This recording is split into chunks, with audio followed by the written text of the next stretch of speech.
Punishment అన్నమాట. Bible తెచ్చారా? పైకెత్తి చూపించండి. ఓకే, కోపం కొంతమంది కోపం లేదా? నవ్వండి నవ్వండి,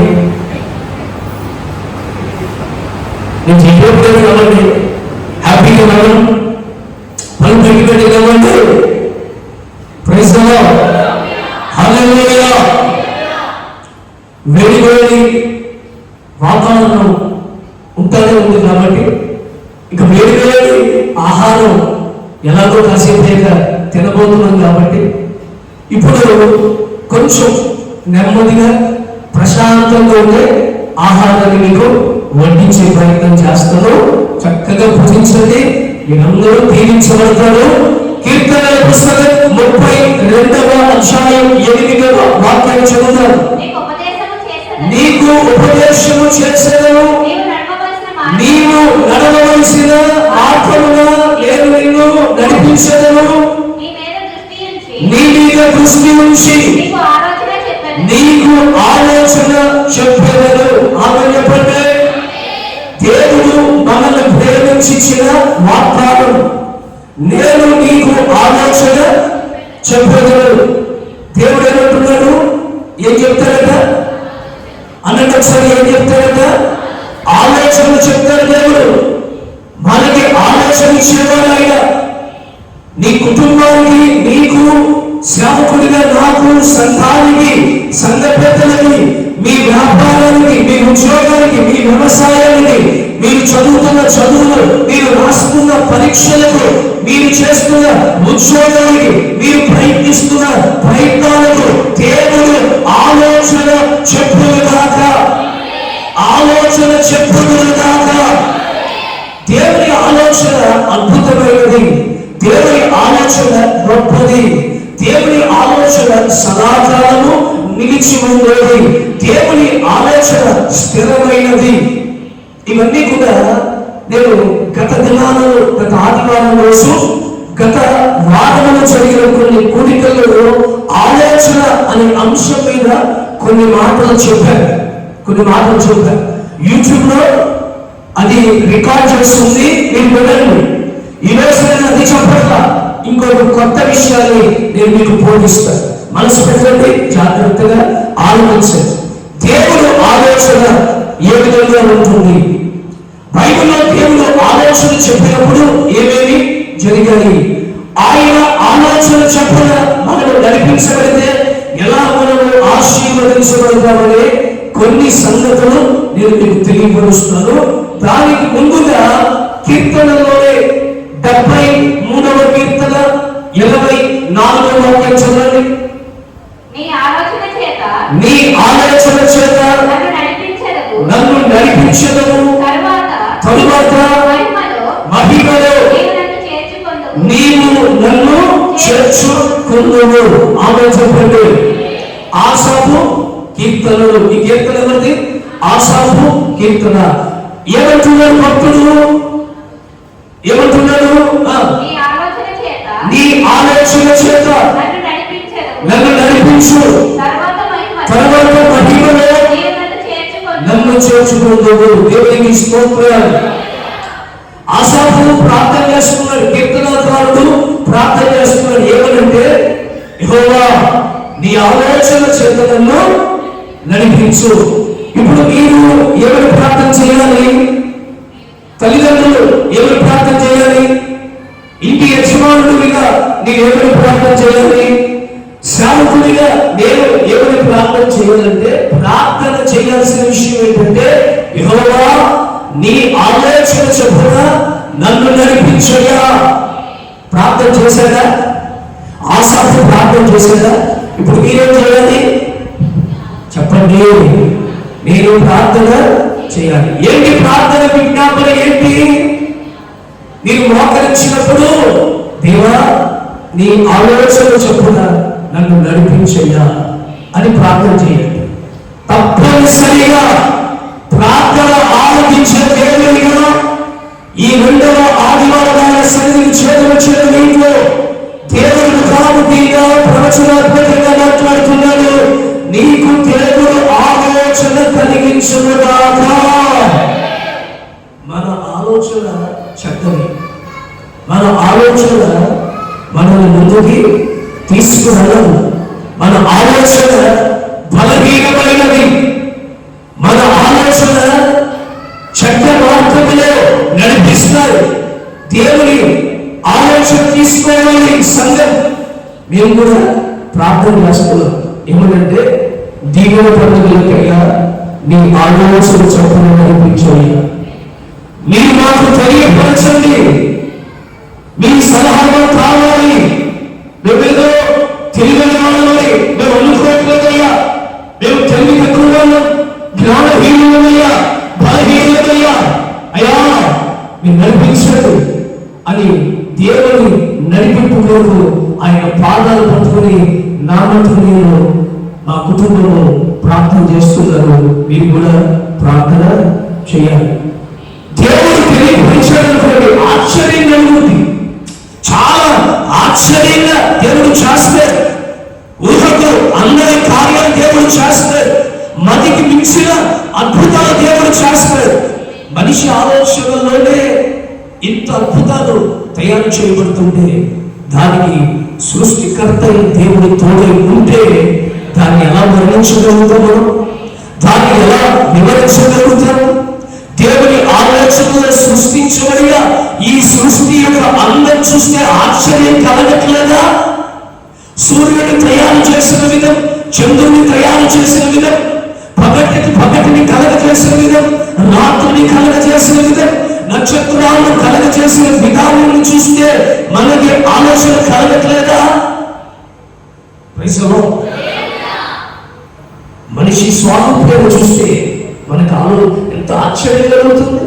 దేవుని ఎంత ఆలోచనకర్త, దేవుని తెలివి ఎంత వివేకమైన, ఎంత విశేషమైనది.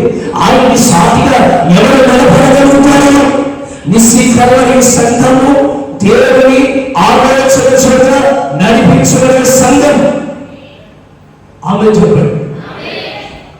సరే, జరిగే కార్యాలు దేవుడు తెలియపరిచే కొన్ని సంగతులు మనం విందాము. విన్న తర్వాత ప్రభు శరీరాన్ని, ప్రభు రక్తాన్ని మనం తీసుకురాగలుగుతున్నాం. దానికి తగినటువంటి కొన్ని మాటలు కూడా మీకు చెప్పి నేను ముగిస్తాను. మనసు పెట్టి జాగ్రత్తగా ఆలోచించండి. రాసినటువంటి సొలొమోను దినాలలో దేవుని యొక్క ఉద్దేశాలు గురించినటువంటి మాట 2వ దినవృత్తాంతముల పుస్తకం 7వ అధ్యాయము 11వ వాక్యాన్ని చదువుదాం. ఆ ప్రకారం సొలొమోను యెహోవా మందిరమునకు రాజు నగరమును కట్టించి, యెహోవా మందిరమును తన నగరమును చేయుటకు తాను ఆలోచించినది అంతయు ఏ లోపము లేకుండా నెరవేర్చి పని ముగించెను. అతడు ఆలోచన ఆలోచించినంతయు కూడా ఏ లోపము లేకుండా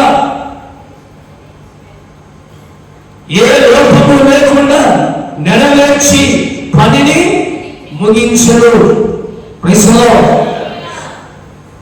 సొలొమోను మందిరం కట్టాలని ఆలోచించాడు, తలపెట్టాడు.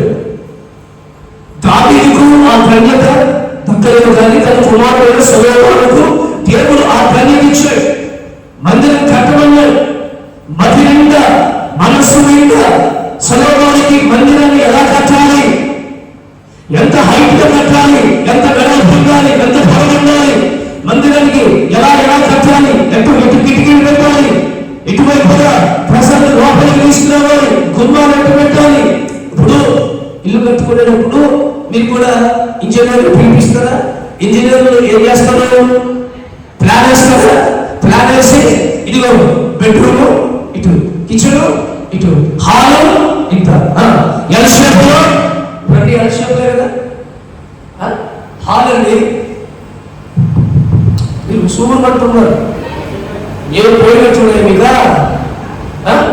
నన్ను చూస్తేనే మీకు వస్తుందా పోవడం? నన్ను చూసినట్టు ఏడు పోటీ ఉంటాడంటే నాకు అర్థం లేదు. ఆనందంగా ఉండండి,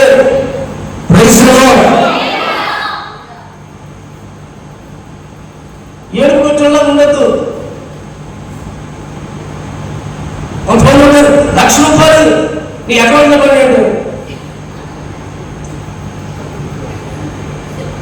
అది తెలుసు, ₹1,00,000 వచ్చినాయి, 10 లక్షలు నా దగ్గర వెళ్ళిపోతాయి.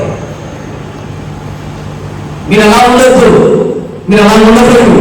దేవుని సన్నిధిలో విచారణగా ఉండద్దు, విచారణగా ఉండద్దు. నిజంగానే మీకు శ్రమ వచ్చినా, ప్రాణంలో వెళ్ళినా సరే, నాకు లేదా వాక్యం చెప్పడానికి లేదా, వినేది లేదా చెప్పండి. సరే, మనం నడిపించిన యేసయ్య శ్రమ పడలేదా? యేసయ్య శ్రమ పడలేదా? ఇప్పుడంతా శ్రమలు ఇచ్చే కదా.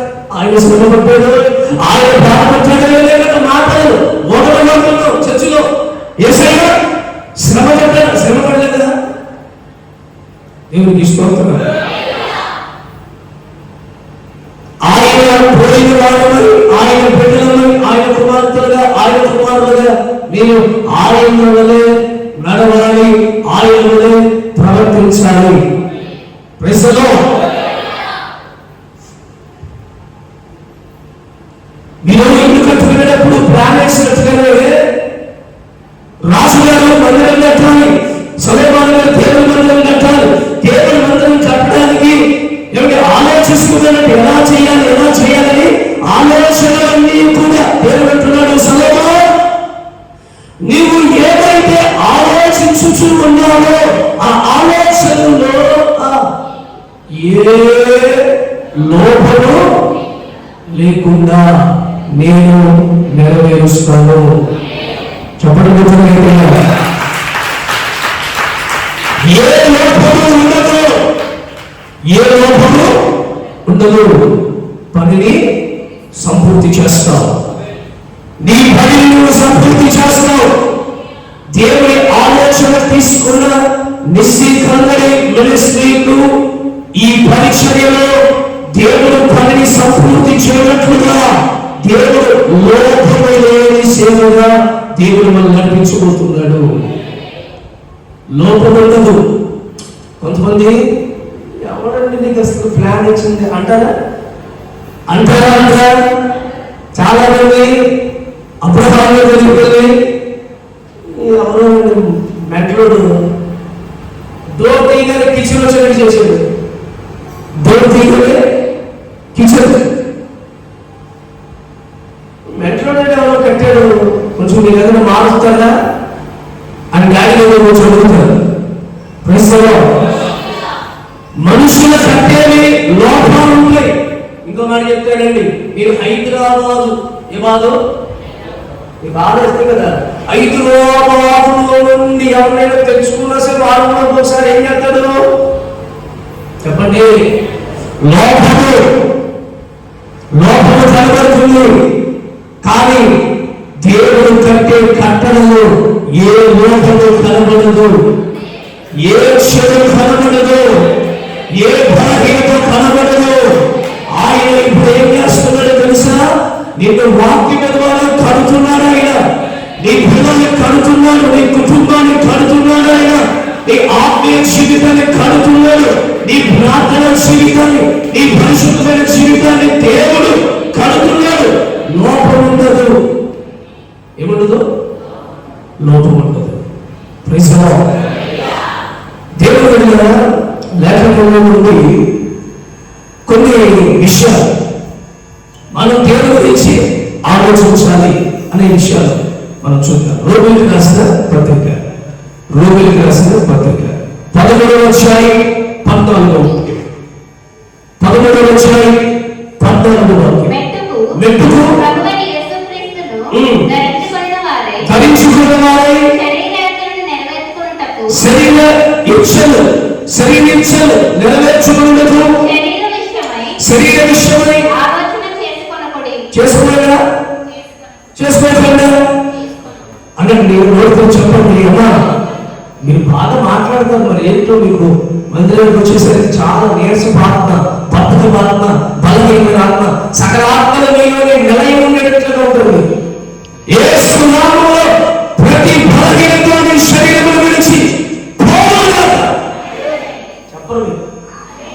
అంటే మీకు ఇష్టం లేదు, పోతే రాదుగా, పోతే వేసలు రాదుగా, పోతే బతకంగా ఉండలేదుగా, పోతే హల్లెలూయా చెప్పాలిగా, పోతే చప్పట్లు కొట్టాలిగా, పోతే గట్టిగా హల్లెలూయా.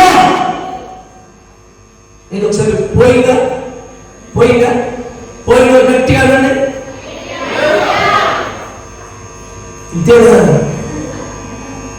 ఏమవుతున్నారో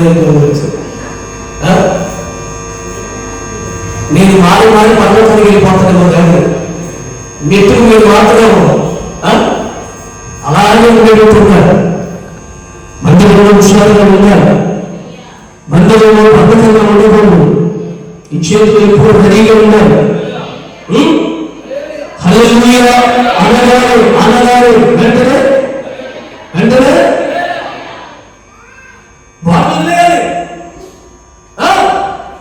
భక్తి అంటే అదేనండి. భక్తి అంటే అదే. అర్థమవుతుందా? హల్లెలూయా అన్నాడు, చేతులు ఏమో గట్టిగా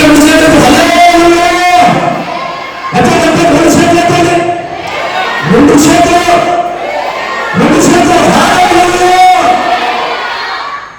రెడీగా ఉండాలి. నోరు ఎప్పుడు ఎలా ఉండాలి? నోరు రెడీగా ఉండాలి. దిక్కులు చెప్తాడండి, ఆయన పనులు చేస్తాడు.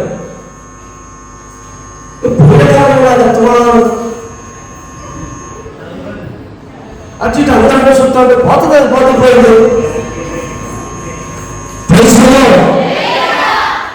జరిగే జరుగుతాయి. చూడండి, మీరు అలా చూస్తే ఆయన కాళ్ళు కుదురుతాయా? మీరు అలా చూడడం వల్ల ముక్కు తిప్పుడు తగ్గుతా, తలకాయ తగ్గుతా. మరి ఎందుకు చూస్తున్నారు? చూడబడి పాపం ఎప్పుడు ఎవరిని చూడాలా ఉండదండి. మీ చూపు నా మీద పడి దేవునికి స్తోత్రం. చేతులకి చెప్పండి. సేవకుని చూసి వాక్యం వింటూ మీకు ఆశీర్వాదం. తెలుసా మీకు ఆశీర్వాదం ఉంది. ఎందుకంటే సేవకుడు కనుగొనగలిగే రోజు వస్తుంది. ఆ రోజు చూద్దామని కూడా కనబడండి. Praise the lord. నోరు సిద్ధంగా ఉన్నారు, ఇప్పుడు రెడీగా ఉన్నారు. హల్లెలూయా గట్టిగా నోరుతో హల్లెలూయా. దేవుడిని దీవిస్తున్నాడు అంటే నోరు సిద్ధంగా ఉన్నారు, ఆమేన్ సిద్ధంగా ఉన్నారు. అంతేకాని ఎవరో ఆమేన్ అన్నారు అంటే వాళ్ళ తర్వాత నువ్వు దీవించుకుంటావు. ఎవరో చేతులు కలగలేదు నువ్వంటే వాళ్ళ తర్వాత అందరూ నీ తర్వాత ఉన్నారు కానీ నువ్వు ఎవరి తర్వాత కనపడకూడదు. మొదటి తరగతిలో నువ్వే కనపడాలి, మొదటి తరగతిలో నువ్వే కనపడాలి, మొదటి వరుసలో నువ్వే కనపడాలి. ప్రార్థన చేయించుకోవడానికి చూడండి ఎలా వస్తారు మీరు. ప్రార్థన చేయించుకోవడం గుర్తుకుని చెప్పతో ఇలా గుర్తి వాళ్ళు ఇలా గుర్తి అప్పుడు మాత్రం పాస్టర్ గారు మీ చేతి ముందుగా నా తల మీద పెట్టండి, నీ ఆంగ్లం అంతా బాగా పెట్టుకోవాలా. ప్రశ్నలో హుషారుగా ఉంటూ నేర్చుకోవాలి. మీరు మందిరానికి వచ్చినప్పుడు ఏదో నేర్చుకుంటూ ఉంటారు, అర్థమవుతుందండి. ఏదో నేర్చుకుంటూ ఉన్నారు. పనికి వెళ్తారా? స్టార్టింగ్ పనికి వెళ్ళినప్పుడు ఏం చేశారు? ఏళ్ళు కోసుకున్నారు, కొడవతో ఏళ్ళు కోసుకున్నారు. ఇప్పుడు కోసుకుంటారా? ఏమైంది? సీనియారిటీ వచ్చింది. భక్తిలో కూడా సిన్సియారిటీ పెరిగి నువ్వు సీనియర్ విశ్వాసంగా మారాలి. తొలత వచ్చినప్పుడు ఎలా ఉన్నావో అలా ఉన్నావనుకో. ఇప్పుడు 10 సంవత్సరాలు చేసి 10 సంవత్సరాల తర్వాత కూడా వెళ్ళి ఇప్పటికి నెమ్మదిగా చేస్తున్నావు. అడంటాడు ఎందుకు వచ్చింది అసలు పనికి? నాకు పని పెట్టాలని వచ్చి పని చేస్తానికి రాలేదు. నువ్వు రామాకమ్మ తల్లే, నువ్వు ఇంటి పట్టే ఉందమ్మా, నువ్వు రాకు, నువ్వు వచ్చినా మాకు ఉపయోగం.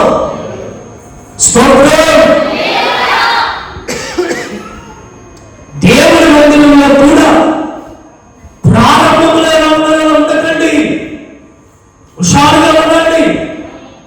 ఆ రోజు నీ పని చేసుకో. 7వ రోజు యెహోవా పని చేయడానికి నీ శరీరము నీ ఆత్మ సిద్ధమై ఉండాలి. దేవుడు ఆలోచన చెప్తే ఎక్కడ ఏ లోపము ఉండదు. మనుషుల ఆలోచనలు శరీరీచ్ఛలు ఏమంటాడు? పౌరులు రోమపత్రిక ఏమంటాడు? సౌకర్యం రోమపత్రిక ఏమంటాడు? 11వ అధ్యాయము 14వ వాక్యం సౌకర్యం.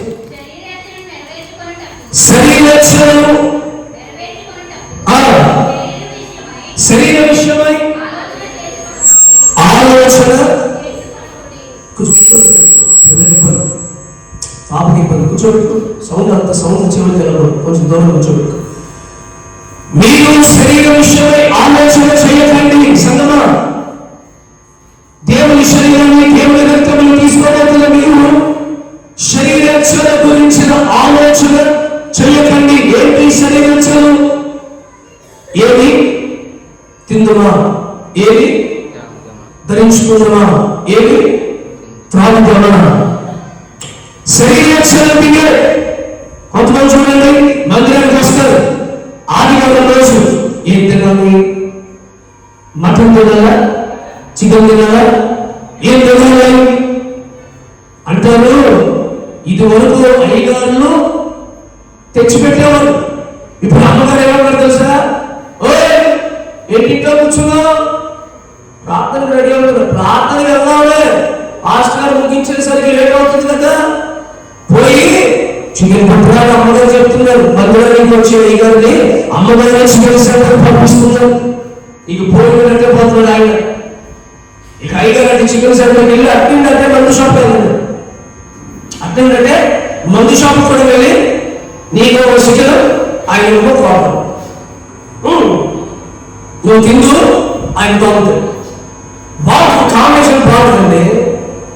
ప్రశ్నలో ఏమి తింటున్నా, ఏమి తాగుదామా, ఏమి ధరించుకుందామా అని మీరు శరీరక్షణ గురించి ఆలోచన చేయొద్దు. పక్షులు చూడండి, ఇద్దరు కానీ వాటిని దేవుడు ఆకాశ పక్షులను నిర్ణయం చేస్తున్నాడు, పోషిస్తున్నాడు. అవి పోషించబడుతున్నాయి. మీరు వాటి కంటే శ్రేష్టమైన వారు.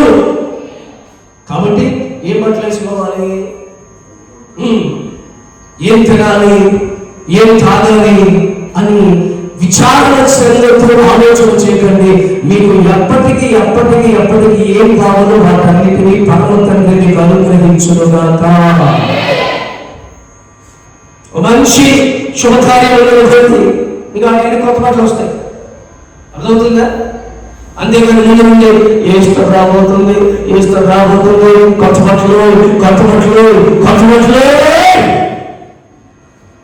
స్తోత్రాలు. కొంతమంది చికెన్ లేదని బ్యాగ్ పెట్టుకున్నారు పాపం. కొంతమంది అంటున్నారు ఏంటండి చికెన్ షాపులు తెలిసేసినారు. ఇటు కొట్ల గోపులాగా ఆ చికెన్ షాప్ ఒకే చూసుకుంటే కూర్చున్నాయి. స్తోత్రాలు. ఇప్పుడు నేను అంటాను అమ్మా, ఇలా మాట్లాడుతున్నాను ఏమనుకోకండి. చికెన్ తినకపోతే చిక్కిపోతా, మటన్ తినకపోతే మరిపోతా చెప్పండి. ఎందుకు దాని గురించి అది లేదు ఎందుకు ఆలోచిస్తున్నావు? అది లేదు మా ఇంట్లో, వాళ్ళ ఇంట్లో టీవీ ఉందని మా ఇంట్లో టీవీ లేదు, వాళ్ళ ఇంట్లో కోడలు మా ఇంట్లో కోడలు లేదు, ఆ ఇంట్లో ఏసీ మా ఇంట్లో ఏసీ లేదు. ఎందుకు ఆలోచిస్తున్నావు? నేను పోషించేది నీ దేవుడు కాదా? నేను సంరక్షించేది నీ దేవుడు కాదా?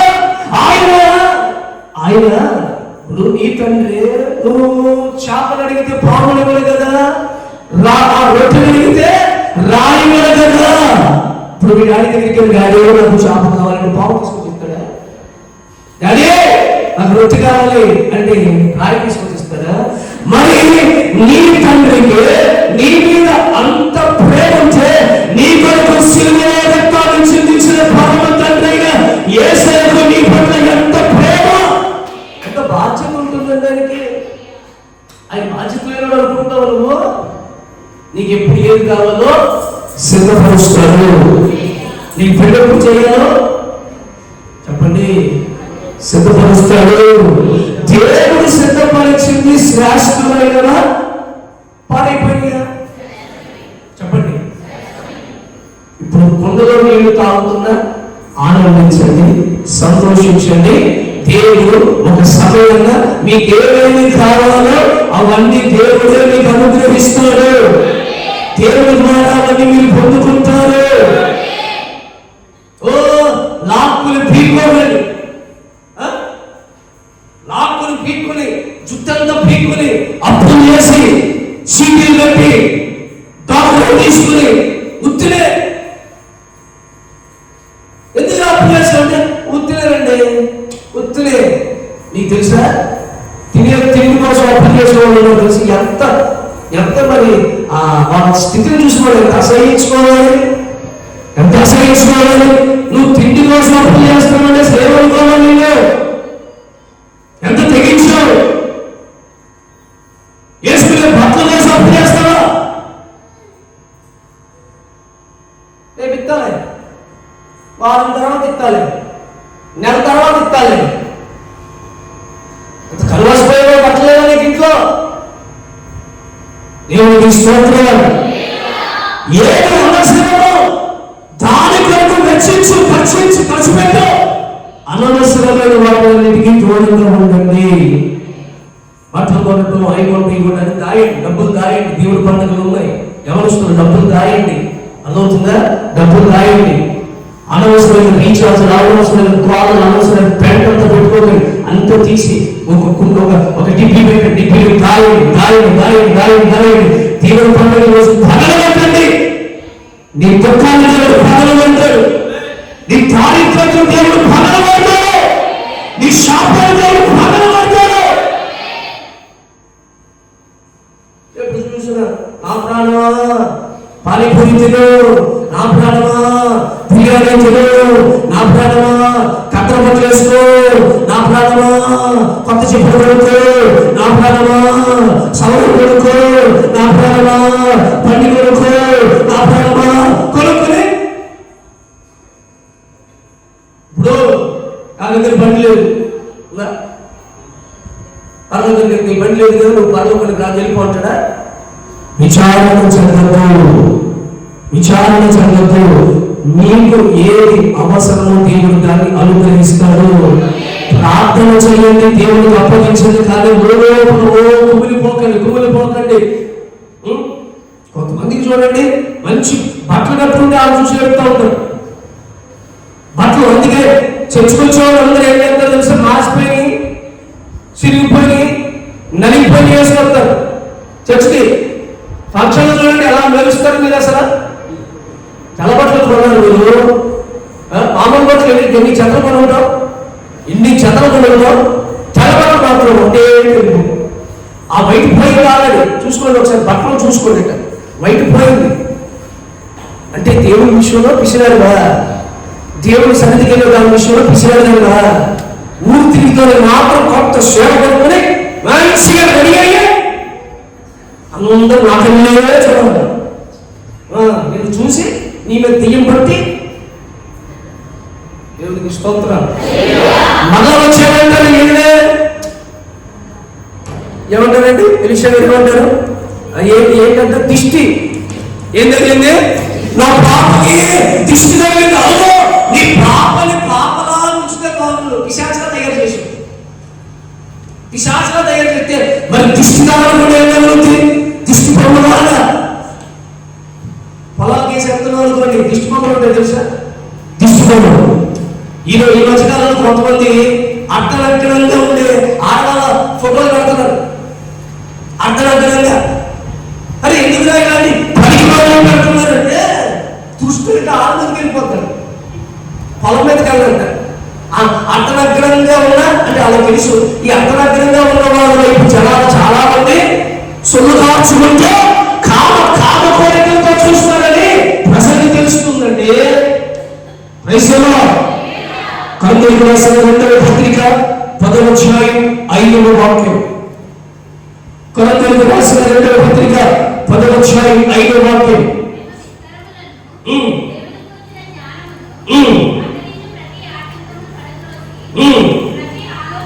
ప్రతి ఆలోచన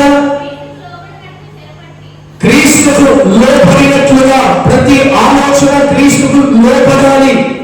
ఈ ఆలోచన ఎలా ఉండాలంటే క్రీస్తుకు లోపడేటట్లుగా, లోపము లేని ఆలోచనగా ఉండాలి. శరీరేచ్ఛలతో కూడిన ఆలోచనగా ఉండకూడదు. తర్వాత ఏమంటాడు? మీ ప్రతి ఆలోచన క్రీస్తులకు లోపడాలి. యోనా వెళ్ళు అంటే లోపడే ఆలోచన. ఈ ఆలోచన కావాలి. అమ్మ చెప్పండి, ఏ ఆలోచన? స్త్రీలాగా నేను ఉపవాసం ఉండండి అని చెప్పాను అనుకోండి, ఏం చేయాలి? లోపడాలి. పురుషులు పరిశీలన రండి, దీవెన పండుగలో గ్రౌండ్లోకి రండి. పాస్టర్ గారండి ఇప్పుడేనండి పాప ఉయ్యాలు ఊపుతున్నానండి. పాప ఉయ్యాలు ఊపుతున్నారా?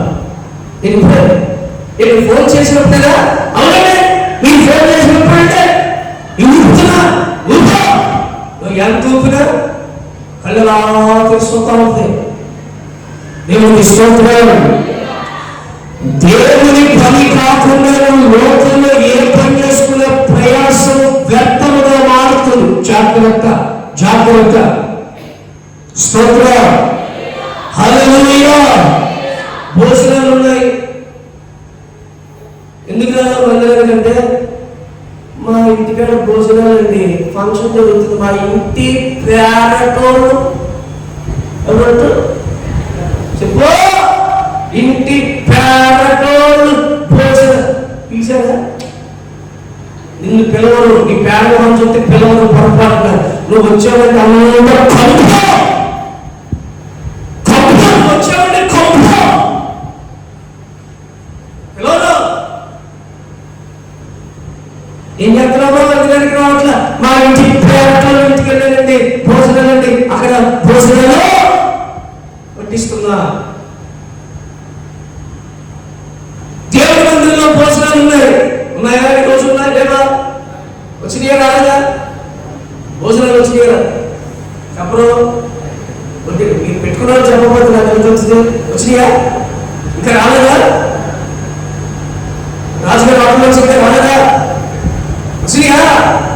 ఇస్తున్నావు?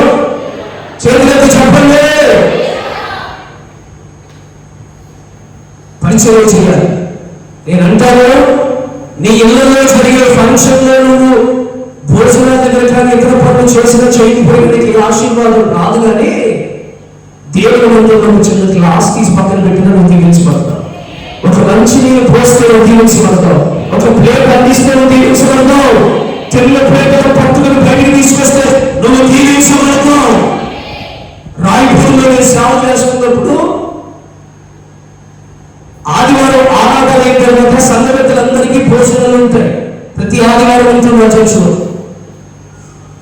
మా సేవకుడు సంఘ పెద్దలు అందరూ రౌండ్ గా కూర్చుని భోజనం చేస్తారు. నేను తోటి యవనస్తులు, ఇప్పుడు కొంతమంది యవనస్తులు ఉన్నారు కదా, ఇలా యవనస్తులు పరిశీలించాలి. అందరూ భోజనాలు అయిపోయిన తర్వాత సేవకుడు తిన్న తర్వాత ఆ తిన్న ప్లేట్లలో చేయగలిగేవాడు. ఆ పాస్టర్ గారు ఏమనేవాడంటే సంఘటనలందరినీ కూడా చేయగలిగేవాడు. సంఘటనలు తిన్న తర్వాత ఆ ప్లేట్లోనే చేయగలిగేసేవాడు. ఎక్కడ కూర్చునేసేవాడు. నన్ను పొలగట్టుకుని నన్ను పిలిచి ఆ ప్లేట్లను తీ అనేవాడు. ఆ ప్లేట్లను తీయనేవాడు. పాస్టర్ గారు ప్లేట్ తీసి ఆశీర్వాదం అని అనుకుంటాము. సంఘటన ప్లేట్లను తీయాలి నేను అని అనుకోరా, అలా అనుకోలేదు. సేవకుడు చెప్పాడు, ఆ మార్గం లేకపోతే దేవుని ఆశీర్వదిస్తాడు. జరిగిన విషయం తెలుసండి, ప్రారంభంలో సంఘటనలు ఆ సేవకుని ఎక్కువగా ప్రేమించారు. రాను రాను రాను రాను రాను రాను వాళ్ళ కళ్ళతో నేను చూశాను, నా పరిచయం చూశాను. చూసి వాళ్ళు ముందస్తుగా నా దగ్గరకు వచ్చి నాకు వందనం చెప్పడం ప్రారంభించారు. నన్ను పలకరించడం ప్రారంభించారు. నా భావోగులు తెలుసుకోవడం ప్రారంభించారు. స్తోత్రం. ఆశ్చర్యమైన ఆలోచన దేవుడు మనకి చెప్తుందని మనం ఏం చేయాలి చెప్పండి? ఏం చేయాలి? లోపడాలి. చెప్పులు వరుసగా పెట్టండి. లోపడాలి. పాటపాడు లోపడాలి. లేచి లోపడాలి. పిప్పల సంఘానికి అసలైన శాపం ఏంటో తెలుసా? మీలో చాలా మంది లోపడరు. మీలో చాలా మంది లోపడరు. నేను ఇంత చెప్తాను, అలాగే ఇలా చెబుతాం, ఈ చెబుతాను, ఈ చెబుతా వదిలేస్తారు. అందుకే మీలో కొంతమంది శాపలను పూస్తున్నారు, దారిద్ర్యత అనుభవిస్తున్నారు.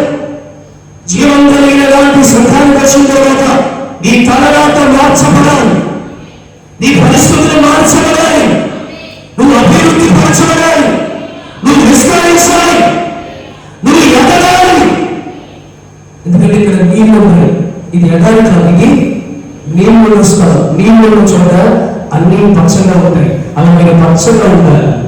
కానీ ఎండిపోతున్నటువంటి కారణం తెలుసా? నీళ్ళు ఉన్నాయి కానీ ఆ నీళ్లను నీకు అనుభవంగా మార్చుకోలేకపోతున్నావు. ఆ నీళ్ళు నీళ్ళకి వచ్చేట్లుగా నువ్వు మార్చుకోలేకపోతున్నావు. అందుకే నీ పిల్లల జీవితం ఎలా ఉందో చూడొకసారి. నీ భర్త పరిస్థితి ఎలా ఉందో చూడు. నీ భార్య పరిస్థితి ఎలా ఉంది. నీ ఆర్థిక పరిస్థితులు ఎలా ఉన్నాయి. నీ అప్పుల సమస్యలు ఎలా ఉన్నాయి. ఎందుకు నేను వస్తాను? ఎందుకు ఇంత వ్యతిరేకత? కారణం దేవుడు సన్నిధికి వస్తున్నావు కానీ లోపడటం లేదు. ఏమవుతుందా? ఏమవుతుందా చెప్పండి? ఏమవుతుందా? ముసుగుంది ముసుగు వేసుకో. చెప్పు చెప్పు ముందు వేసుకోండి. ప్రజలో లోపడండి. నీ సేవకుడు నీ మీద ఒక మాట అధికారంలో చెప్పినప్పుడు అక్కడ నేను సేవ చేస్తున్నప్పుడు సరిపద్ద తిన్న ప్లేట్లు కూడా నేను తీశాను. నేను మనసులో ఆ పాస్టర్ గారికి నా మీద కోపం పద అనుకుంటే నేను చేసే పనికి నాకు ప్రతిఫలం రాదు. చేసే పనికి ప్రతిఫలం. బాత్రూమ్ ఉందా? వెనకాల బాత్రూమ్ ఉంది నీకు. మాకు బాత్రూమ్ని నేనే కడిగేవాడు. నీటిగా కడగాలి. ఇది ఆదివారం రోజు కాదు, ఖచ్చితంగా ప్రతిరోజు నేను స్నానం చేసి రెడీ అయిపోతున్నప్పుడే ఆ నీటిగా బాత్రూమ్ అంతా కడిగి బయటికి రావాలి, లోపడాలి. క్షణంగా ఉపాసన ఉండేవారు, ఉపాసన ఉన్నారు, పరిచయం చేయమన్నారు, పరిచయం చేశారు. అలా చేయడం వల్ల దేవుడు అంచెలంచెలుగా హెచ్చిస్తాడు. దేవునికి స్తోత్రాలు. యోబు గ్రంథకర్త 36:22 వాక్యం. యోబు పుస్తకం 36:22. దేవుడు శక్తివంతుడై ఆయన పోలిన బోధకుడు ఎవరు? ఆలోచించండి. దేవుడికి మించిన బోధకుడు ఎవరైనా ఉన్నారా? మన దేవుడు ఎవరంటే బోధించేవాడు. చెప్పండి ఒకసారి, గట్టిగా చెప్పండి. తల్లిదండ్రులు చెప్పండి, దేవుడు ఎవరు? అయ్యా చెప్పండి, దేవుడు ఎవరు అనండి, గట్టిగా అండి. ఆయనకు మించి నా బోధకులు ఎవరైనా ఉన్నారా? పిప్పల్లో ఉన్నారా? తాడేపల్లిలో ఉన్నారా? హైదరాబాద్ లో ఉన్నారా? అమెరికాలో ఉన్నారా? ప్రపంచ దేశంలో ఎవరైనా ఉన్నారా? నా బతుకు నేను కూడా లేదు. దేవునికి స్తోత్రం. అతిశయపడదు. దేవుడు బోధించేవాడు.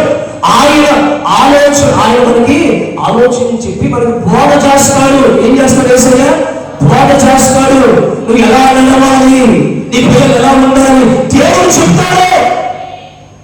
నువ్వు ఎందుకు వాళ్ళ దగ్గరికి వెళ్ళి సోది మాట్లాడతావు? ఎప్పుడు చూసి నీకేనా ఏమండి మా అబ్బాయి సరిగ్గా ఉండలేదండి, ఎవరైనా ఏదైనా చేశారంటారా? ఎవరైనా ఏదైనా పెట్టారా? మందు పెట్టారా? భార్య మాట్లాడుతున్నారంట. ఎవరు చెప్పండి? కొడుకు ఎవరు మాట్లాడుతున్నాడు? భార్య మాట్లాడుతున్నాడంట.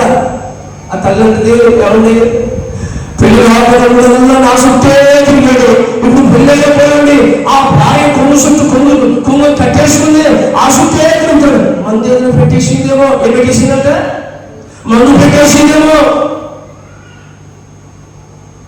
నాలుగు సేవకుల దగ్గరికి వస్తే నీకు కూడా మందు దాకా తీసేస్తారు.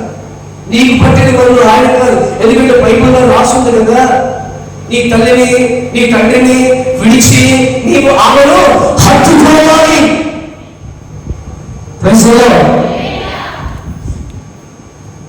దేవుని బిడ్డలారా, బోధ చేస్తాడు దేవుడు మనకి. ఏం చదువుకోవాలి? మీరు ఇంటర్ అవుతుందా? Inter first year, second year, 10th అవుతుందా? మీరు దేవుని సాధన దగ్గరకు వచ్చి తెలుసుకోవాలి. దేవుడు చెప్తాడు మీకు ఏం చదువుకోవాలి. మీ క్యాపబిలిటీ ఏంటో దేవునికి తెలుసు, నీకు తెలియదు.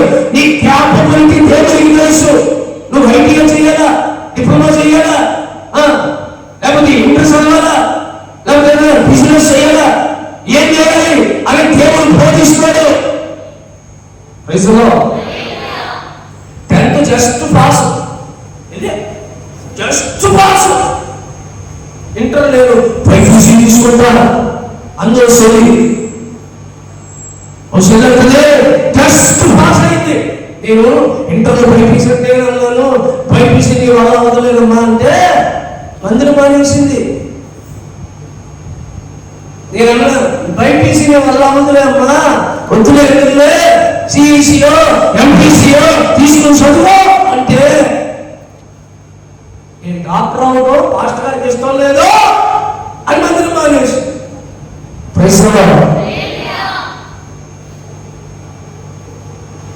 ఇప్పటికీ ఇంటర్మీడియట్ చదువుతుంది.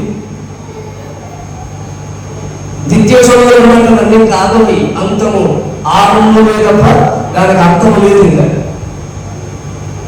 ఇప్పుడు కూడా ఎగ్జామ్ రాస్తుంది.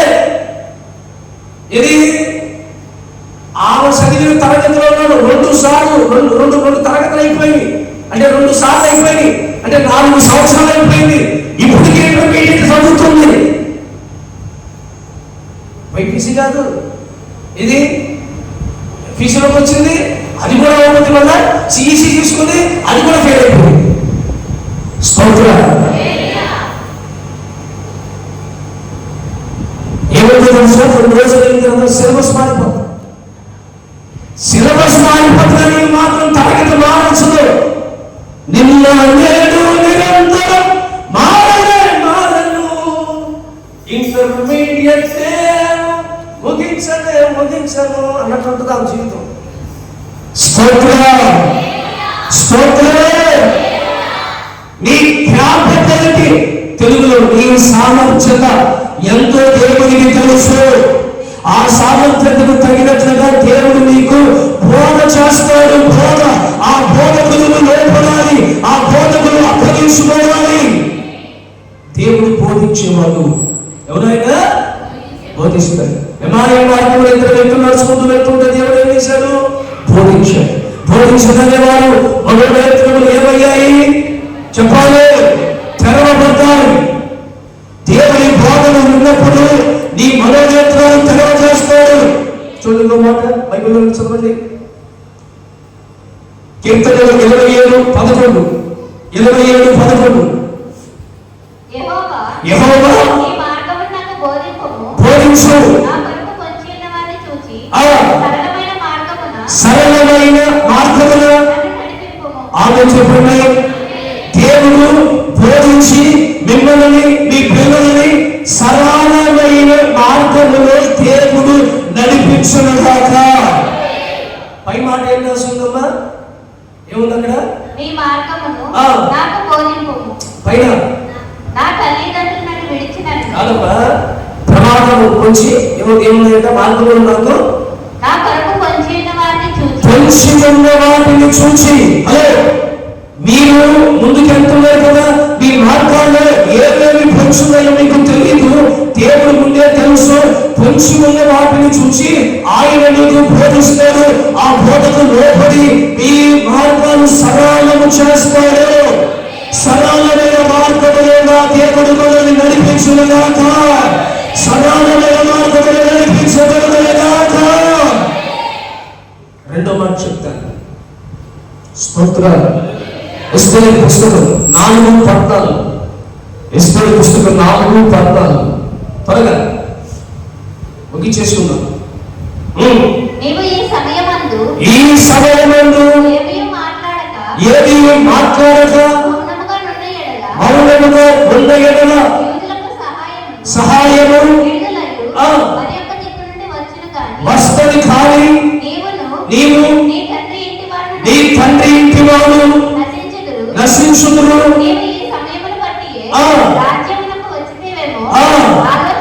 ఆలోచించు. ప్రసంగ అంశం ఏంటి చెప్పండి? హలో, ప్రసంగ అంశం ఏంటి? మీకు అంశం తెలియలేదనుకో,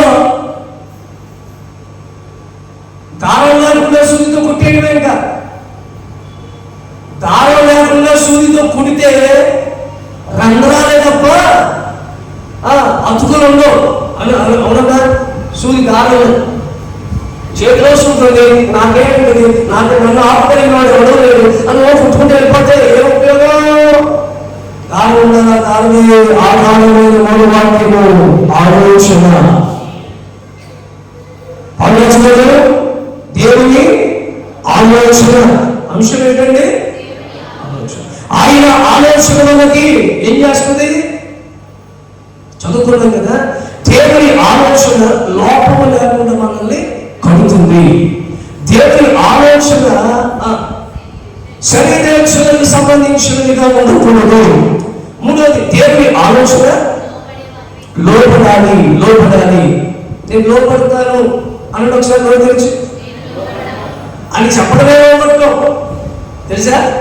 కొంతమంది నేను లోపడతాను అనేది కూడా చేయదు. లోపడతాను. దేవునికి స్తోత్రం. హల్లెలూయా, హల్లెలూయా, హల్లెలూయా, హల్లెలూయా. దేవుని ఆలోచన మనకి బోధ చేస్తుంది. ఏం చేస్తుంది? ఆయన బోధించినప్పుడు మార్గాలు ఏమవుతాయి? సరళమవుతాయి. మనోనేత్రాలు ఏమవుతాయి? వెలిగించబడతాయి. స్తోత్రం. ఎస్తేర్ తలపెట్టాడు. ఎస్తేర్లో ఎవరైనా ఉన్నారా? బైబిల్లో ఎస్తేర్ గురించి చెప్తున్నారు. ఎస్తేరు మొర్దెకై నన్ను చూడండి. మొర్దెకై ఇస్తే వచ్చేవా దేవునికి సహాయం వేరే చోట నుండి వస్తుంది. ఇప్పుడు నీవు సహాయం చేయకపోయినా యూదులకు వేరే దిక్కు నుండి సహాయం వస్తుంది. రాణిగారు ఇస్తారు కదా, మీరు మీ తండ్రి ఇంటి వాళ్ళు ఏమవుతారో ఆలోచన చేయండి. అలా ఏమిటో తెలుసా, అసలు నీవు రాణిగా రాజ్యంలోనికి వచ్చిందే దీనికోసమేమో. ఒకసారి ఆలోచించి, ఇప్పుడు నేను చెప్పే వాళ్ళు మీకు అర్థమవుతుంది. ఇప్పుడు అర్థమవుతుంది, వినండి. హామారు ద్వారా యూదులందరికీ ఒక తీర్పు తీర్చబడింది. ఏమిటంటే యూదులందరికీ మరణ శిక్ష విధించబడింది. మొదటిగా ఎవరు? యూదుడు. ఎస్తేర్ ఎవరు? యూదురాలే కదా. మొదటిగా యూదుడైనప్పుడు ఎస్తేర్ యూదురాలే కదా. యూదుల వంశాన్ని నశింప చేయాలి, నాశనం చేయాలి ఒక శాసనం బయలుదేరింది. నన్ను చూడండి, చాలా అద్భుతమైన విషయం ఇది. మొదటిగా రాణి దగ్గరికి వచ్చాడు. రాణి కూడా ఎవరు? యూదురాలే కదా. మొదటిగా రాణి దగ్గరికి వచ్చి, అమ్మా రాణిగారు ఏదైనా సహాయం చేస్తారా? చేయరా? సర్లే, నువ్వు చేయకపోతే దేవుడు చేస్తాడు అని చెప్పి నువ్వు అసలు రాణి అయ్యావు కదా. రాణి అవ్వటానికి కూడా గల కారణం, ఒకవేళ ఈ రోజు ఈ తీర్పు నుండి ఆ యూదులను తప్పించడానికి దేవుడు నిన్ను రాణిగా చేశాడు. ఒకసారి ఆలోచన చేయి. ఇప్పుడు దీన్ని మనం మన బాణిలో అర్థం చేసుకుందాం. రక్షించబడిన వాళ్ళందరూ గట్టిగా హల్లెలూయా చెప్పండి. బాప్తిస్మం పొందిన హల్లెలూయా చెప్పండి. దేవుడు మిమ్మల్ని బాప్తిసం ఇచ్చి రక్షణలోకి తీసుకొచ్చింది. ఒకవేళ అనేకమైన ఆత్మలు నశించిపోతున్నాయి, వాళ్ళందరినీ రక్షించాలని తీసుకొచ్చారు. ఒకసారి ఆలోచించు. స్తోత్రాలు. ఆలోచించు. ఎందుకు రక్షించబడ్డావు? ఎందుకు విడుదల పొందావు? ఎందుకు విమోచించబడ్డావు? సంఘానికి రావడం కాదు, సంఘానికి స్తంభాలుగా మారడానికి మీరు ఆలోచన చేయండి. దేవునికి స్తోత్రాలు. ఇప్పుడు నేను ఒక అన్యుడి కుటుంబంలో పుట్టినోడిని, విగ్రహారాధన కుటుంబంలో పుట్టినోడిని. నేను ప్రభువుని అంగీకరించాను, ప్రభువుని తెలుసుకున్నాను.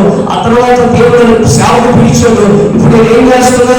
నేను ఎందుకు మారానో, ఎందుకు పిలువబడ్డానో ఆలోచన చేసి సువార్త చేస్తున్నా. నా ఆలోచనలోకి వచ్చిన వాళ్ళ కదా మీరందరూ. అవునా? ఇప్పుడు మీరు ఈ సంఘానికి ఎందుకు వచ్చారు? ఇప్పట్లో చాలా మందిరాలు ఉన్నాయి కదా, నిశ్చీతంగా ఈ సంఘానికి ఎందుకు వచ్చావు? ఆలోచించు. ఒకసారి ఆలోచన చేయండి. ఎందుకు వచ్చావు? ఈ సంఘంలో దేవుడు ఎందుకు నిన్ను ఉంచాడు? ఆలోచించు. ఎందుకు దేవుడు ఈ సంఘంలో నిన్ను దేవుడు నిలబెట్టాడు? ఆలోచించు. ఈ సంఘానికి పెద్దగా దేవుడు ఎందుకు చేశాడు? ఆలోచించు. ఆలోచన లేకుండా ఉండదు. ఎవరు వేలతో లెక్కబట్టే సంఖ్య మీది. ఆలోచించు ఒకసారి. ఈ సంఘమును యవనస్తులుగా దేవుడు ఎందుకు తీసుకొచ్చాడు? గుండెల నుంచి పెట్టుకునేగా ఈ మందిరానికి ఎందుకు తీసుకొచ్చాడు అంటే, మీ ద్వారా ఈ సంఘము క్షేమాభివృద్ధి చెందాలి, ఈ సంఘము అభివృద్ధి పరచాలి, ఈ సంఘము విస్తరించాలి, ఈ సంఘము క్షేమాభివృద్ధితో నింపబడాలి. ఇంకా వెళుతున్న ఆత్మల సంఘానికి రావాలి. నీ ఇంటి వారు దేవుని సన్నిధికి రావాలి. నీ ఇంటి వారు దేవుని మందిరంలో ఉండాలి. నీ వీధిలో ఉన్నవారు దేవుని సన్నిధికి రావాలి. గ్రామాలలో ఉన్నవారు దేవుని సన్నిధికి రావాలి. నీ కుటుంబంలో ఉన్నవారు దేవుని సన్నిధికి రావాలి.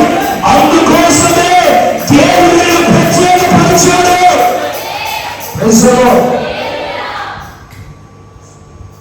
భర్తగా నేను దేవుని సన్నిధి తీసుకొస్తున్నానంటే, నీ భార్యను, నీ పిల్లలను, నీ కుటుంబాన్ని నీవు సహాయం చేస్తూ మందిరానికి తీసుకురావాలి.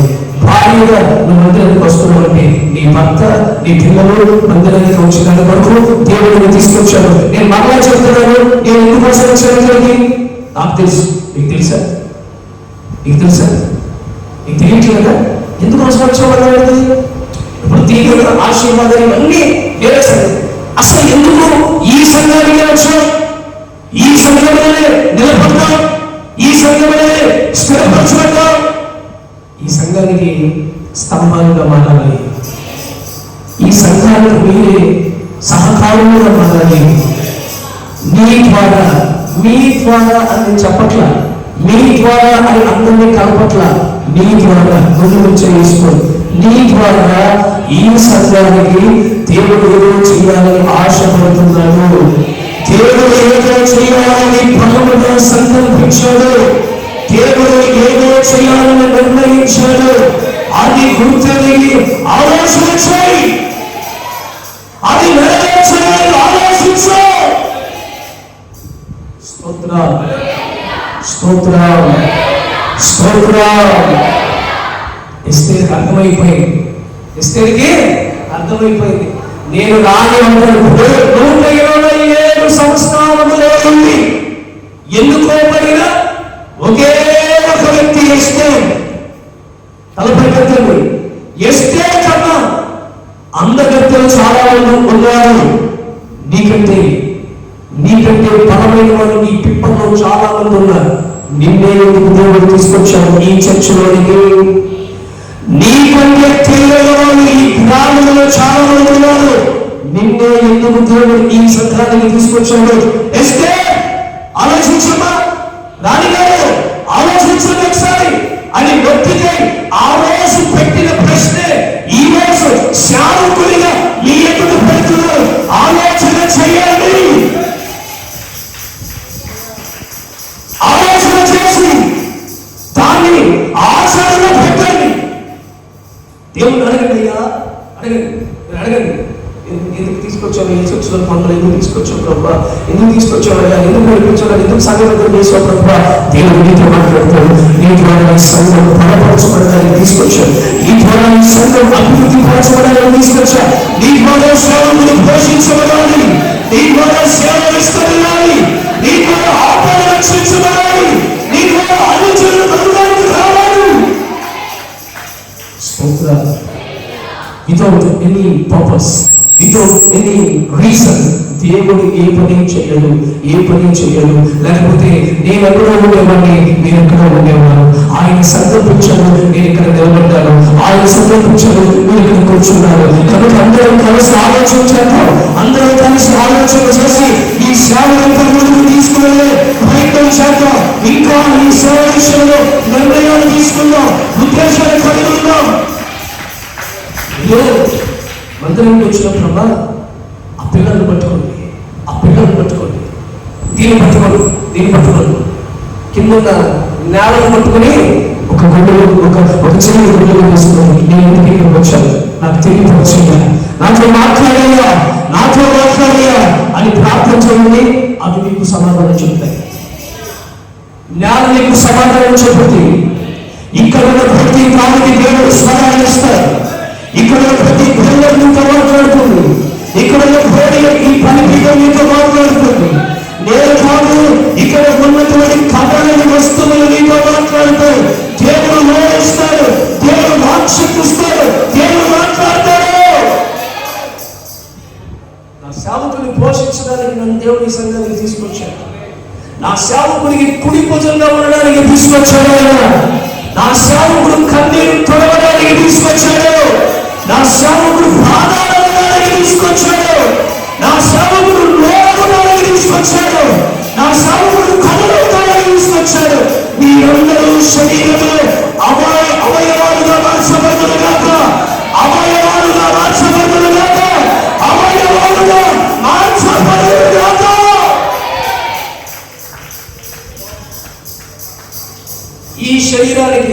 ఈ శరీరానికి మీలో ఉన్న ప్రతి అవయవం ఈ శరీరానికి అవసరమే. నా నిండు మనసులో చెప్తున్నా, మీలో ఎప్పుడు నాకు అవసరం లేదని నేను చెప్పలేను. ఎందుకంటే ఈ శరీరం బ్రతుకుతుంది ఈ అవయవాలు బట్టే. ఈ శరీరం ఈరోజు జీవిస్తుంది ఈ అవయవాలు బట్టే. ఈరోజు ఈ శరీరంలో జీవం ఉండడానికి కారణం అవయవాలు. మీరే అవయవాలు. ఈ అవయవంలో లోపం కలిగితే శరీరం తల్లడిల్లిపోతుంది.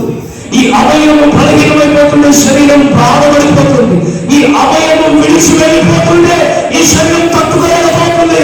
అయ్యో ఈ శరీరంలోని ఒక అవయవం పైకి వెళ్ళిపోయిందే అని బాధ అని దుఃఖము ఏడుస్తా ఉంది. మీరు అలా వేదన కలిగించకూడదు. నీ ఒక అవయవముగా శరీరాన్ని అని సేవకుడికి మార్చబడినప్పుడు ఆ సేవకుడు బలాన్ని తెచ్చుకుని బలమైన సేవ చేయగలుగుతాడు, రోషం కలిగిన సేవ చేయగలుగుతాడు, అద్భుతమైన సేవ చేయగలుగుతాడు, ఆరోగ్యకరమైన సేవ చేయగలుగుతాడు, అభిషేకంతో కూడిన సేవ చేయగలుగుతాడు. నేను ఆలోచించి సేవ చేస్తున్నాను. మీరు ఆలోచించి విశ్వాస జీవితం చేయండి. దేవుడు మిమ్మల్ని అందరినీ ఆశీర్వదించుగాక. దేవుడు మిమ్మల్ని అందరినీ దీవించుగాక. మీరందరూ ఈ శరీరానికి ఏమవ్వాలి? అవయవాలు. ఈ అవయవాలన్నీ ఆరోగ్యంగా ఉండాలని నేను ప్రార్థన